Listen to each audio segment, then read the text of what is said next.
The Transportation Department will now be keeping tabs on airlines' departures and arrivals. Why, you ask? Well, the government says they've had enough of the flight delays that seem to be plaguing the country's main airports. Gerard de la Peña with the story.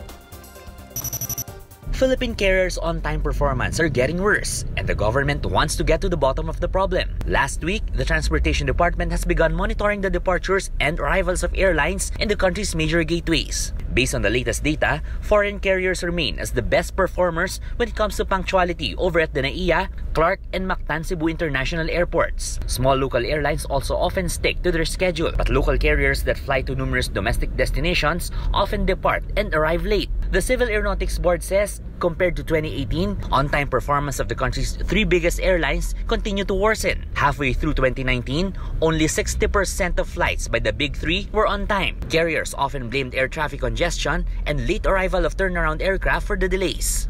The government has the duty to see to it that the airlines comply with their duty and obligation to provide efficient and adequate services. So this publication of the on-time performance of airlines is an effort of the government to put the airlines on guard.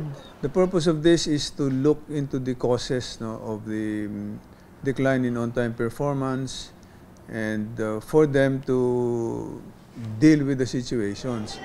Passengers are losing their patience over this phenomenon that's getting quite common. We could have rested longer. May isang airline na hindi ko siya feel. Yung from the Philippines to Singapore. Basta mayroong, sabi ko sa self ko, never again. We have yet to receive comments from Philippine Airlines and Philippines Air Asia on the matter. On the other hand, Cebu Pacific says it's still looking into the data provided by the DOTr and CAB. On top of numerous cancellations in April, the Gokongwei-led airline has further slashed flights until the end of the month to address delays. The CAB is still waiting for the budget airline's plan on how to deal with these issues. We are not done with Cebu Pacific.